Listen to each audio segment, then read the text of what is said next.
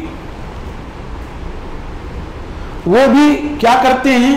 وہ بھی تحریک آزادی ہند کو 1857 سے جوڑتے ہیں، اس سے پہلے کچھ نہیں۔ دوسرا جو موضوع ہے تحریک آزادی ہند اور مسلمان، بہت سارے لوگ پروگرام کر رہے ہوں گے مختلف جامعات میں اور مختلف تنظیموں کے بینر تلے، مختلف دینی اور سیاسی جماعتوں کے بینر تلے، وہ بھی یہ کہتے ہیں صاحب جو ہے تحریک آزادی ہند 1857 سے شروع ہوئی، اس لیے کہ وہ بھی اپنی تاریخ میں ہمیں فراموش کرتے ہیں،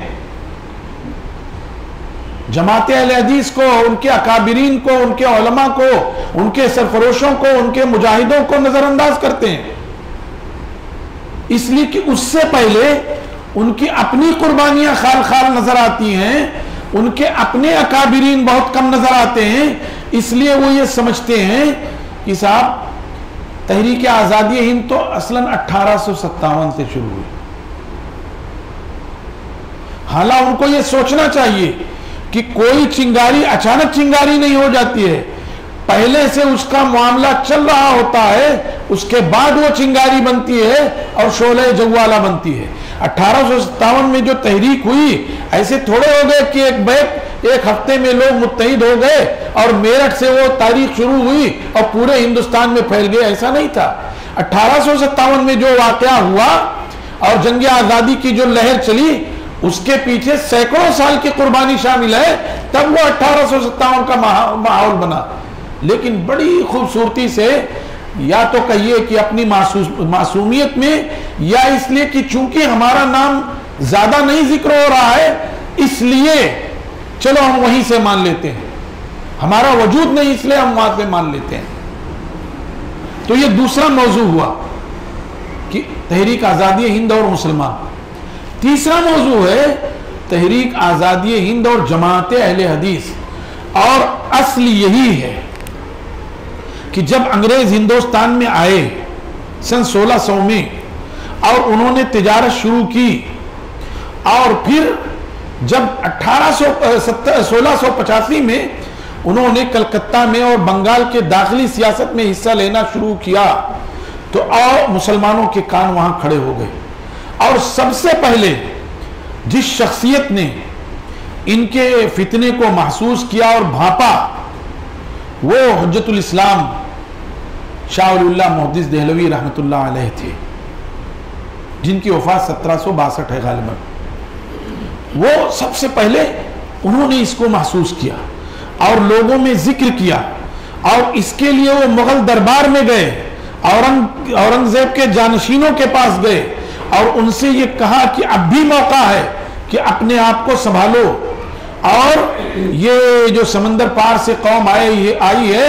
ایک دن تمہارے آبا و اجداد کی سلطنت اور اس کے تخت پر قابض ہو جائے گی، اپنے آپ کو سنبھالو۔ لیکن جب دیوار گرنے لگتی ہے تو ایک دو اینٹ سنبھالنے سے کچھ نہیں ہوتا، کیونکہ اس کی بنیاد ہل چکی ہے۔ یہ خود آپس میں طوائف الملوکی کا شکار تھے، ان کے شہزادے، مغل شہزادے اور مغل شہزادیاں، اور خود لال قلعہ کا ماحول جو ہے وہ منافقت سے بھرا پڑا تھا، ایک دوسرے کے دشمن تھے۔ تو سب سے پہلے شاہ ولی اللہ محدث دہلوی رحمۃ اللہ علیہ نے اس فتنے کو سمجھا، اور پھر اس کے بعد ان کے بڑے صاحبزادے محدث ہند حضرت شاہ عبدالعزیز محدث دہلوی رحمۃ اللہ علیہ نے جرات کی، اور انگریزوں کے بڑھتے ہوئے اثر و رسوخ اور بہت سارے حصوں پر ان کے قبضے کے بعد شاہ صاحب نے جرات کرتے ہوئے ہندوستان کو دارالحرب قرار دیا اور دارالحرب کا فتویٰ دیا۔ اب جو لوگ تحریک آزادی ہند کو 1857 سے جوڑتے ہیں، ابھی 2007 میں بڑی بڑی پگڑیاں پہن پہن کے لوگوں نے آزادی کی 150 سالہ تاریخ منائی. گویا ہم مسلمانوں نے اپنی 100 سالہ تاریخ کو اپنے ہاتھ سے دفن کر دیا. اگر دوسرے ہمارے تعلق سے کچھ کہتے ہیں تو ہم چلانے لگتے ہیں صاحب ہماری تاریخ مٹائی جا رہی ہے, ہمارے بڑوں کا نام مٹایا جا رہا ہے, ہمارے مجاہدین کا تذکرہ نہیں کیا جا رہا ہے, اور ایسا نہیں اور ویسا نہیں. اور 1857 سے پہلے حضرت شاہ ولی اللہ محدث دہلوی رحمۃ اللہ علیہ سے لے کر کے اور سید احمد شہید بریلوی رائے بریلوی اور شاہ اسماعیل شہید رائے بریلوی اور علماء صادق پور کے خدمات کو ہم اگر اپنے ہاتھوں سے خود ہی دفن کر دیتے ہیں تو یہ کیا ہے؟ کیا یہ جرم نہیں ہے؟ کیا یہ تاریخ کے ساتھ ناانصافی نہیں ہے؟ کیا ہم گویا اپنی تاریخ کو اپنے ہاتھ سے خود مسخ نہیں کر رہے ہیں؟ تو شاہ عبدالعزیز محدث دہلوی رحمۃ اللہ علیہ نے ہندوستان کے دارالحرب ہونے کا فتویٰ دیا اور ملک کے باسیوں پر یہ لازم کیا کہ وہ ملک کی آزادی کے لیے جد و جہد کریں. اور اس کا لازمی نتیجہ یہ ہوا کہ شاہ عبدالعزیز محدث دہلوی رحمۃ اللہ علیہ کے بھانجے شاہ عبدالحی بڈھانوی رحمۃ اللہ علیہ اور شاہ اسماعیل شہید رحمۃ اللہ علیہ اور امیر المجاہدین سید احمد شہید رائے بریلوی رحمۃ اللہ علیہ یہ لوگ تیار ہوئے اور ان لوگوں نے ملک کو انگریزوں سے اور دوسرے عناصر سے پاک کرنے کے لیے عملی جد و جہد شروع کیا اور کہہ لیجئے کہ میدان عمل میں اترے یہ لوگ اور پورے ملک میں انہوں نے آزادی کی جوت جگائی. یہاں تک کہ سن 1831 یا 32 میں بالا کوٹ کے میدان میں یہ حضرات شہید ہو گئے. اس قافلے میں عظیم آباد پٹنہ سے 2 عظیم شخصیات مولانا ولایت علی عظیم آبادی اور مولانا عنایت علی عظیم آبادی رحمت اللہ علیہ شریک تھے. جب ان دونوں حضرات کی اور مجاہدین کی ایک بڑی تعداد کی شہادت ہو گئی تو پھر ان لوگوں نے اس کو بڑھ کر کے آگے اس تحریک کو آگے بڑھایا اور اس کے عالم کو گلے سے لگایا اور پھر یہ کوشش کرتے رہے اور لگے رہے. مولانا عنایت علی عظیم آبادی, مولانا ولایت علی عظیم آبادی, مولانا یحییٰ علی عظیم آبادی, مولانا عبداللہ صادق پوری, مولانا احمد اللہ صادق پوری, یہ وہ لوگ تھے جنہوں نے بھرپور محنت کی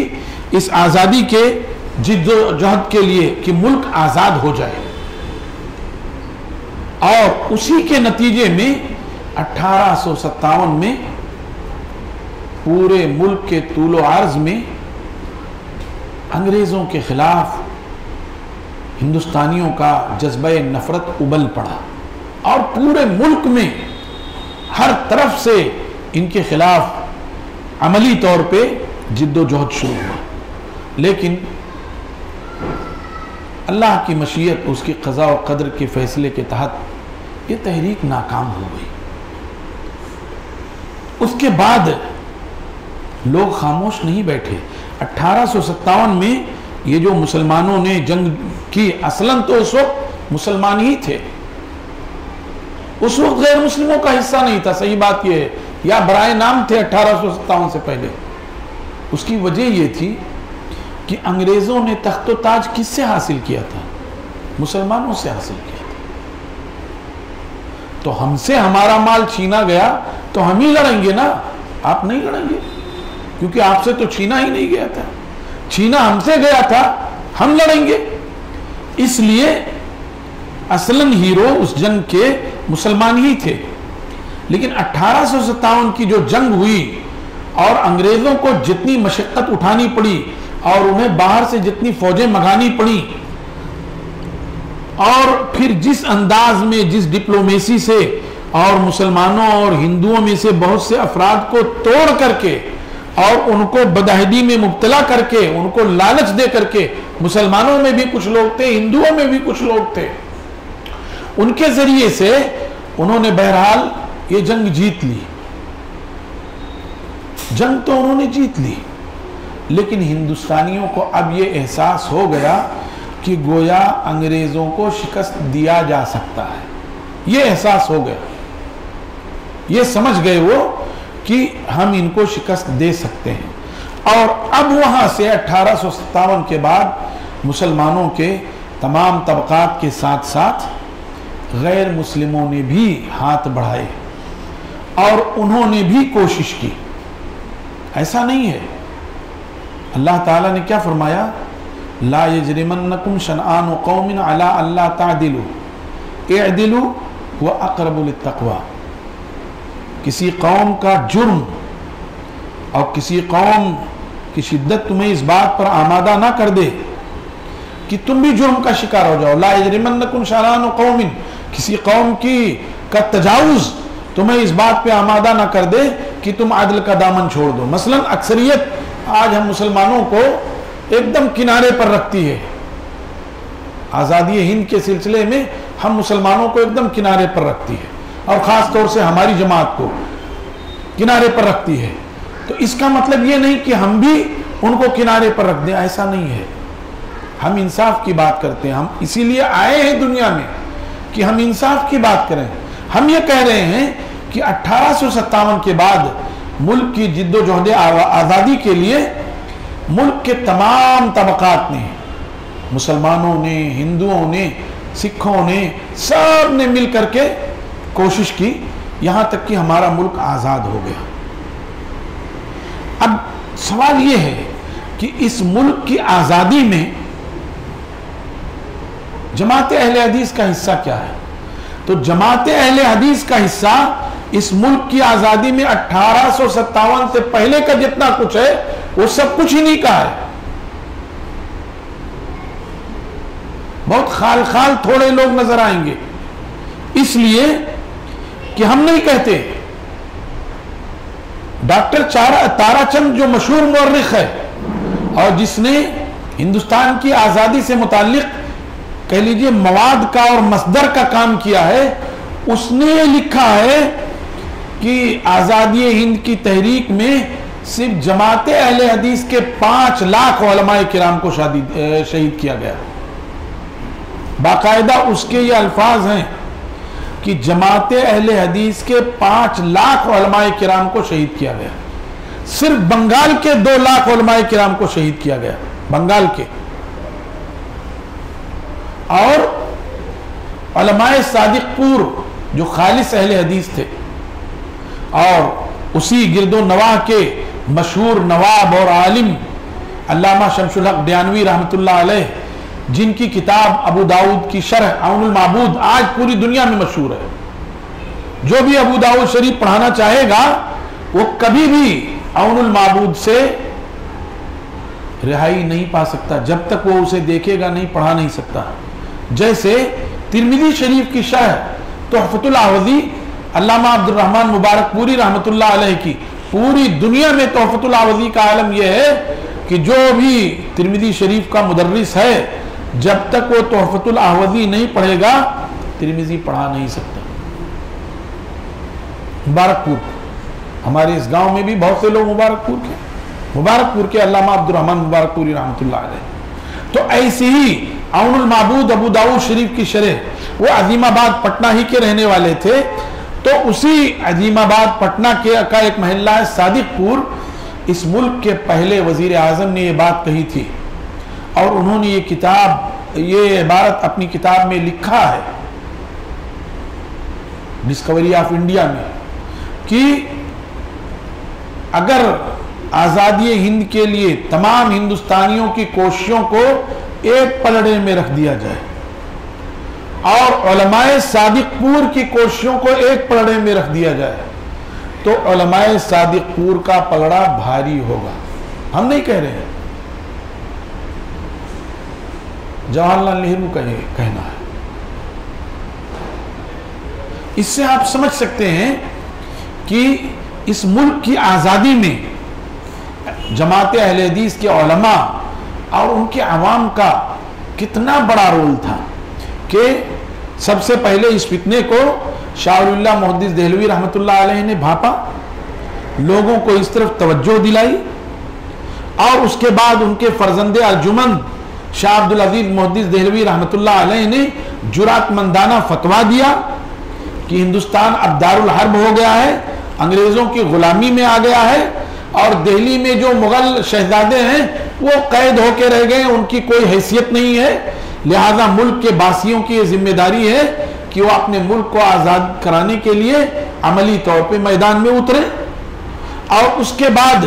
پھر ان کے نواسے شاہ عبدالعزیز محدث دہلوی رحمۃ اللہ علیہ کے نواسے شاہ محمد اسحاق رحمۃ اللہ علیہ، اور پھر ان کے بھانجے شاہ عبدالحی دھانوی رحمۃ اللہ علیہ، اور ان کے بھتیجے شاہ اسماعیل شہید رحمۃ اللہ علیہ، اور امیر المجاہدین سید احمد شہید رائے بریلوی رحمۃ اللہ علیہ، اور اس کے بعد علماء صادق پور میں مولانا ولایت علی عظیم آبادی، مولانا عنایت علی عظیم آبادی، مولانا یحییٰ علی عظیم آبادی، جن کی وفات 1862 میں ہوئی۔ وہ کہاں؟ جزائر انڈمان میں، کالا پانی میں ان کی وفات ہوئی، مولانا یحییٰ علی عظیم آبادی کی۔ اور پھر اس کے بعد ان کے بھائی مولانا عبداللہ صادق پوری اور مولانا احمد اللہ صادق پوری، اور اسی طریقے سے آپ آگے بڑھتے چلے جائیں تو آپ دیکھیں گے کہ جہاں علماء نے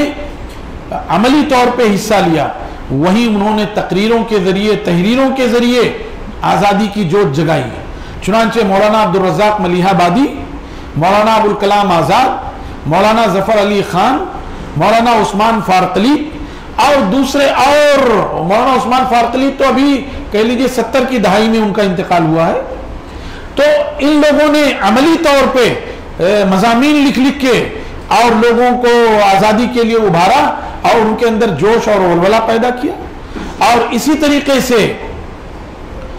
جو ہے علماء رحمانیہ، دارالحدیث رحمانیہ کے فارغین میں مولانا نذیر احمد رحمانی،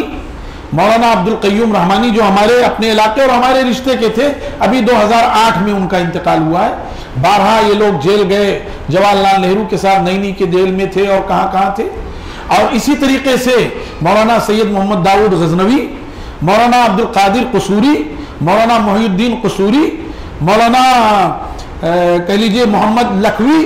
شیخ الحدیث مولانا محمد گونڈلوی، اور اسی طریقے سے وہ علماء جو جب ملک آزاد ہوا تو انگریزوں نے یہ سوچا کہ جب ہم یہاں سے جا رہے ہیں تو یہاں کی مٹی کو گندلا کر دیں، یہاں کے امن و سکون کو غارت کر دیں، یہاں کے رہنے والوں کے دلوں میں نفرت کی بیج بو دیں، اور ان خبیثوں نے اس ملک کو تقسیم کر دیا۔ اور تقسیم کا وہ منحوس مرحلہ آیا 1947 میں، جب ملک آزاد ہوا 14 اگست کو پاکستان بنا دیا گیا اور 15 اگست کو ہندوستان بن گیا۔ اور یہ تاریخ کی سب سے بدترین غلطی تھی، جس غلطی کی سزا ہندوستانی عوام بھی بھگت رہی ہے اور پاکستانی عوام بھی بھگت رہی ہے، دونوں بھگت رہے ہیں۔ یہ وہ منحوس ترین فیصلہ تھا کہ جس کی وجہ سے بر صغیر کا امن و سکون غارت ہو گیا، اور اللہ بہتر جانے کب تک غارت رہے۔ کچھ کہا نہیں جا سکتا کہ یہ امن و سکون کب تک غارت رہ سکتا ہے، کوئی پتہ نہیں ہے۔ تو جماعت اہل حدیث کے وہ افراد جو تقسیم ہند کے بعد وہاں چلے گئے، اور وہ افراد جو یہاں رہ گئے، سب نے مل کر کے پوری تاریخ ان کی، آپ غلام رسول ماہر کی کتاب اٹھا کر دیکھیں، جماعت مجاہدین، سرگزشت مجاہدین، اور اسی طریقے سے مولانا مسعود عالم ندوی رحمۃ اللہ علیہ کی کتاب ہندوستان کی پہلی اسلامی تحریک، اور اسی طریقے سے ڈاکٹر تارا چند کی کتابیں، اور اسی طریقے سے مولانا نذیر احمد رحمانی املوی کی کتاب اہل حدیث اور سیاست، اور اسی طریقے سے مرزا حیرت دہلوی کی کتاب جو آزادی سے متعلق ہے، اور دوسری کتابیں اگر آپ دیکھیں تو آپ کو اندازہ ہوگا کہ اس ملک کی آزادی میں دوسروں کے شانہ بشانہ ہمارا حصہ کہیں زیادہ ہے۔ لوگوں نے تو آزادی کو 1857 سے جوڑا ہے، لیکن ہم اس آزادی کو 17ویں صدی سے جوڑتے ہیں، اور اگر لوگ 1857 سے آزادی کو جوڑتے ہیں تو وہ بتائیں کہ نواب سراج الدولہ کو کیا منہ دکھائیں گے، جنہوں نے 1767 میں پلاسی کی جنگ میں شہادت پائی ہے، اور سلطان ٹیپو کو کیا منہ دکھائیں گے جنہوں نے 1791 یا 1797 میں شہادت پائی ہے، ان کو کیا منہ دکھائیں گے؟ آج چلے ہیں یہ کہنے کے لیے کہ صاحب آزادی 150 سالہ آزادی کی تاریخ. ارے بھائی، ہندوستان میں جب سے انگریز آیا اسی زمانے سے اس نے فتنہ شروع کیا. سن 1600 میں وہ آیا اور سن 1623 میں اس نے سورت میں منڈیاں قائم کی اور اس کے بعد جو ہے 1685 میں اس نے بنگال میں وہاں کے محلی جو ہے معاملات میں دخل دینا شروع کر دیا اور 1767 میں سمجھیے نواب سراج الدولہ کو قبضہ کر کے اور شہید کر کے پورے بنگال پہ اس نے قبضہ کر لیا اور 1791 یا 97 میں اس نے کرناٹک اور میسور اور گوا اور کہہ لیجیے کیرلا اور جنوبی ہند پر قبضہ کر لیا اور پھر وہ دہلی میں آ گئے. تو اس کو آپ کیا کریں گے؟ اس کو کہاں سے آپ جوڑیں گے؟ یعنی آدمی صرف اپنے کارنامے گنانے کے لیے اپنی ہی تاریخ کو حذف کر دے، اپنی ہی تاریخ کو ملیا میٹ کر دے تو شکایت کس سے کی جائے؟ اگر دوسرے ہماری تاریخ مٹاتے ہیں تو ہم شکایت کرتے، لیکن اگر ہم خود اپنی تاریخ مٹاتے ہیں تو ہم کس سے شکایت کریں؟ تو یہ تاریخ جو ہندوستان کے آزادی کی جو جد و جہد کی جو تاریخ ہے، یہ تاریخ 17ویں صدی سے ہی شروع ہو گئی ہے. شاہ ولی اللہ محدث دہلوی رحمۃ اللہ علیہ سے شروع ہو گئی ہے اور شاہ ولی اللہ محدث دہلوی رحمۃ اللہ علیہ کی وفات 1762 ہے اور اس کے بعد شاہ عبدالعزیز محدث دہلوی رحمۃ اللہ علیہ اور ان کے بعد پھر شاہ محمد اسحاق جو ان کے نواسے تھے وہ مسند درس پر آئے اور پھر اس کے بعد شاہ محمد اسحاق کے بعد شیخ الکل میاں سید نذیر حسین محدث دہلوی رحمۃ اللہ علیہ جنہوں نے ہندوستان میں 60 سال تک بخاری کا درس دیا اور خود وہ انگریزوں کے ظلم و ستم کا شکار ہوئے. خود ان کی مسجد اور ان کے مدرسوں اور ان کے مسجدوں پہ چھاپے مارے گئے. 1 سال تک انہیں راول پنڈی کی جیل میں بند کیا گیا. ان پر سختیاں کی گئیں کہ آپ اپنی جماعت کے افراد کے نام بتائیں. میاں سید نذیر حسین محدث دہلوی کو انگریزوں نے راول پنڈی میں قید کیا اور سختیاں کی کہ آپ اپنی جماعت کے افراد کے نام بتائیں. جماعت اہل حدیث کے، جماعت مجاہدین کے، وہ سختیاں برداشت کرتے رہے لیکن انہوں نے نام ظاہر نہیں کیا. اس سے بڑی تاریخ یہ ہے کہ انگریزوں کو یہ خبر لگ گئی کہ سرحد پر مجاہدین کی مدد کے لیے پٹنہ اور اس کے آس پاس اور بنگال سے مدد جاتی ہے. خبر لگ گئی کہ ان کا ایک جاسوس کچھ راز لے کر کے اور کچھ مال لے کر کے جا رہا ہے اور اس جاسوس کی شناخت بھی بتا دی مخبروں نے. جاسوس کو خبر لگ گئی. کتنی بڑی بات ہے یہ دیکھیے اور کتنی انہوں نے اپنے ملک کے لیے اور اپنی قوم کے لیے، ہندوستانی قوم کے لیے قربانی دی. خبر لگ گئی تو انہوں نے کیا کیا؟ خنجر سے اپنی ایک آنکھ نکال کے پھینک دی کہ جب وہ وہاں سے چیک پوسٹ سے گزریں گے تو جو نشان بتایا گیا ہے وہ ان میں رہے گا نہیں. بھئی وہ دونوں آنکھیں ہیں، ساری چیزیں ہیں، لیکن ایک آنکھ نکال دیا انہوں نے. علامہ عبدالحمید رحمانی رحمۃ اللہ علیہ نے اس کو تفصیل سے کہیں ذکر کیا ہے ملک کی آزادی کے تعلق سے اور غلام رسول مہر وغیرہ نے لکھا ہے. تو ان لوگوں نے ساری محنتیں کی. یہ صحیح ہے کہ جماعت اہل حدیث کے شانہ بشانہ دوسرے لوگوں نے بھی قربانیاں دی ہیں، اس میں کوئی شبہ نہیں کہ مولانا محمد قاسم نانوتوی، مولانا شیخ الہند مولانا حسین محمود الحسن اور اسی طرح سے مولانا حسین احمد مدنی، مولانا انور شاہ کشمیری اور اسی طریقے سے مولانا حفظ الرحمان سیوہاروی، مفتی عتیق الرحمان عثمانی اور دوسرے لوگ ہیں. اس میں کوئی نہیں. ہم ان لوگوں میں سے نہیں ہیں جو اپنا قد اونچا کرنے کے لیے دوسروں کو مٹی کے نیچے پاٹ دیں. ہم ان لوگوں میں سے نہیں ہیں. اللہ ہمیں ان لوگوں میں سے نہ بنائے، بلکہ ہم تو ان میں سے ہیں کہ جس کسی نے معمولی کام بھی کیا ہے ہم اس کو بھی واضح کرتے ہیں. ہم یہ کہتے ہیں کہ ان حضرات کی قربانیاں ہیں، مولانا عبید اللہ سندھی وغیرہ کی قربانیاں ہیں، لیکن ساتھ ہی ساتھ ہم یہ بھی کہتے ہیں کہ صاحبو ہم اگر آپ کا اعتراف کرتے ہیں تو آپ کو بھی اعتراف کرنا چاہیے، اور اگر آپ اعتراف نہ کر سکو تو کم از کم اپنی تاریخ کو نہ مٹاؤ. اپنی تاریخ جو 100 سالہ سے زیادہ ہے، یعنی 1857 آپ جوڑ رہے ہو، ہم کہہ رہے ہیں 1757 سے پہلے یہ آزادی کی تحریک شروع ہوئی ہے. شاہ ولی اللہ محدث دہلوی رحمۃ اللہ علیہ نے لوگوں کو متنبہ کیا ہے، اور شاہ عبدالعزیز محدث دہلوی رحمۃ اللہ علیہ نے فتویٰ دے کر کے لوگوں کو تیار کیا ہے. اس کو آپ کیا کرو گے؟ اور نواب سراج الدولہ جو 1767 میں مارے گئے، شہید ہوئے، اور سلطان ٹیپو جو 1791 اور 1797 میں شہید ہوئے، ان کو آپ کیا کریں گے؟ اس لیے ایسا نہ کرو کہ آپ اپنے بھائیوں کی تاریخ مٹاؤ، نتیجہ یہ ہو کہ دوسرے لوگ برادران وطن آپ کی تاریخ مٹا دیں. اور یہ ہوگا، انما الجزاء من جنس العمل، بدلہ تو عمل کے جنس سے ہوگا. جب آپ اپنوں کو مٹاؤ گے تو دوسرے آپ کو مٹا دیں گے. تو یہ جو یوم آزادی ہم منا رہے ہیں، آج 75واں ملک جو ہے یوم آزادی منا رہا ہے، اس میں پورے ہندوستانیوں کی قربانی شامل ہے، ہندوؤں کی، مسلمانوں کی،